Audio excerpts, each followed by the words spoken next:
think we've heard a variety of opinions relating to condom use and HIV/AIDS. I think both within the hierarchy itself, we've heard some very stern condemnations of use of condoms, even suggesting that perhaps they don't prevent HIV, which is false, especially when used correctly. But we've also heard clergy say that this is a life-giving means. This will prevent HIV spread. Even Pope Benedict XVI has said that condoms could be used to prevent AIDS. Well, then condoms are not intrinsically evil. The fact that the Pope has begun even to recognize the effectiveness of condoms and the possibility of their use in certain situations is a part of what I mean when I say that I think there's a diminishment in the kind of emphasis being put on the prohibition on using condoms. The bishops have staked out a position on the question of condoms that it's very difficult for them to back away from. But I think the overwhelming data around the world is clear, and that as time goes on, I think the bishops will simply say less about condoms. I think there have been a few cracks, if you will, in the episcopal walls on this, where certain bishops have begun to make statements that perhaps in certain instances condoms are not the worst thing in the world, especially in the case of HIV transmission and so forth.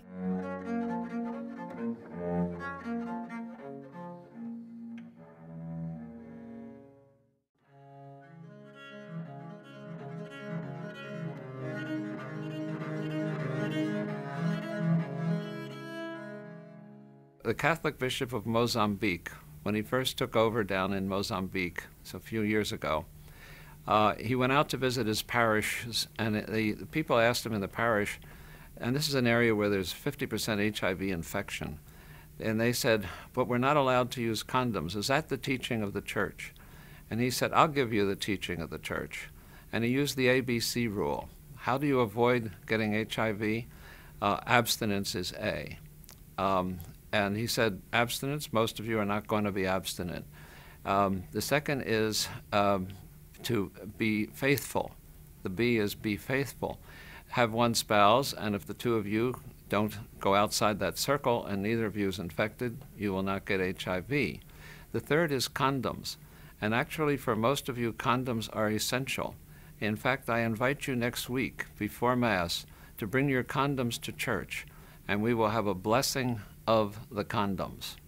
Now, that bishop is still there. The Bishop Dowling is also in South Africa, and that's why the reason the Pope actually made a clumsy turn in this direction. He wasn't going to throw those bishops out. They were handing out condoms to their people because they realized that it's happening. So HIV, that horrible thing, is actually causing even Catholic hierarchy to rethink resistance to the use of the condom. The people who reject condoms, even for transmission of disease, are clearly wrong, even in terms of Catholic tradition, because you're really saying that a teaching about preventing reproduction is being wrongly applied to a different situation and is causing death. So this is clearly a contradiction to Catholic teaching. To choose a teaching of the Church that is going to kill your wife or husband,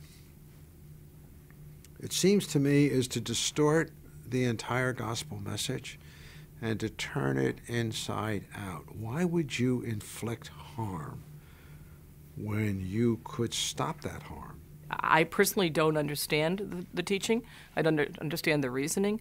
I think it's absurd. And I think that it would be like saying we don't believe in flu shots or we don't believe in antibiotics. In fact, when you know something is going to enhance the health and well-being of an entire population, what would be the reason to say no? What would be a sufficient reason to say we don't want to save lives, therefore don't use condoms, we'd rather that you become infected? The Catholic Church has an enormous and very negative impact on the reproductive health of persons in many places in Africa, in a society like the Philippines. And not just on reproductive health. The Church's ban on condoms has actually led to many more deaths in Africa from AIDS, deaths that could have been avoided if one had had a sensible policy on condom use to prevent AIDS. If one person is prevented from using a condom because of Catholic teaching, let that person hear, let everybody hear loudly and clearly that we who do Catholic theological work in the moral area absolutely are in favor of the use of condoms by everyone.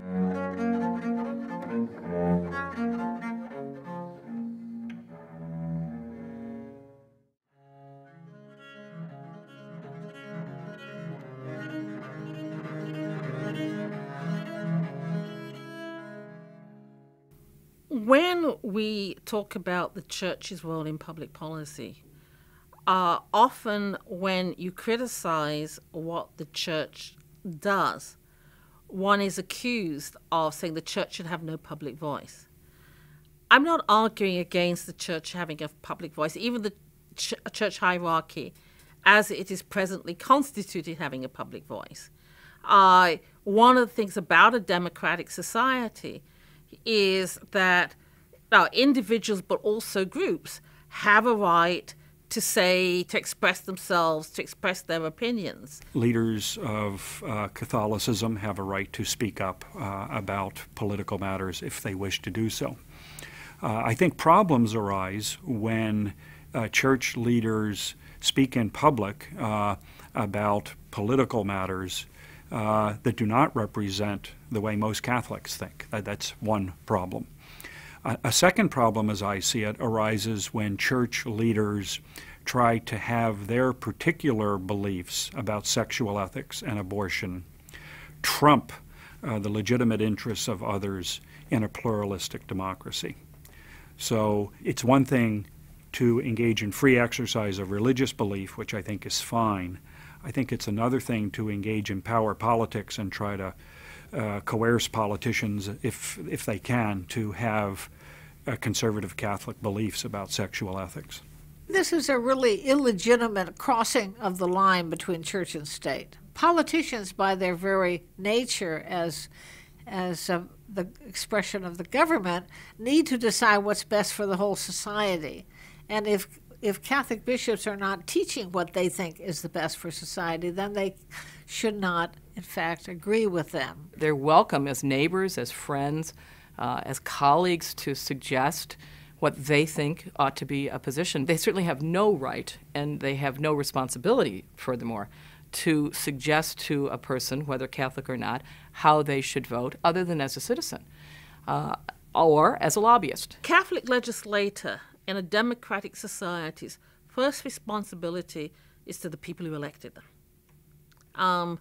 John F. Kennedy very famously expressed this when he was running for president in 1960. What he meant by the statement at the time, an American first, was that precisely when the question came up, would he follow the teachings of the official teaching of the Catholic Church in deciding American public policy, is the point of his statement was no, he would be an American president, not a Catholic president.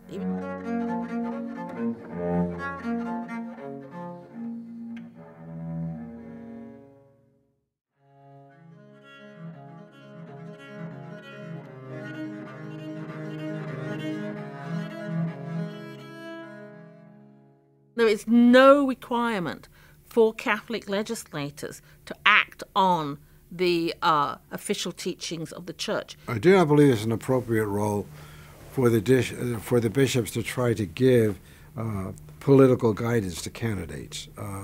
The role is generically to give people the principles, which is what you do in raising children.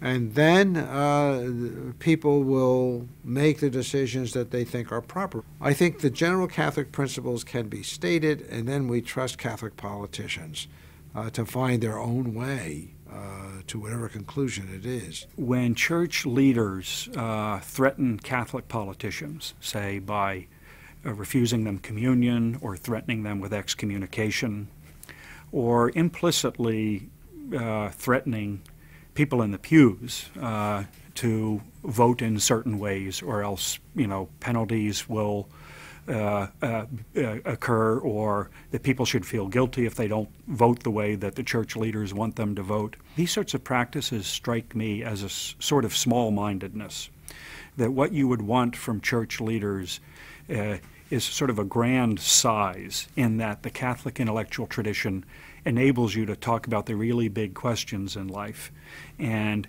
that involves engaging in dialogue with people who have different views on these big questions. And these sorts of punitive practices, like denying communion to Catholic politicians, strike me as small-minded and not befitting the grandness of the Catholic intellectual tradition and the size of the intellects that should be engaged in these questions in church leadership. So I think withholding the Catholic sacraments from politicians is a savvy political move. I think it's completely heretical based on church teachings. I mean, the sacraments are a point of grace. They're a point of communion that brings the church together and allows the believers to be closer to God. To hold the church's grace hostage in order to move forward your own political gain in a diverse interfaith society seems completely misguided. I don't think in any country the bishops should be able to tell politicians what they should or shouldn't be doing, what the laws should or should not be.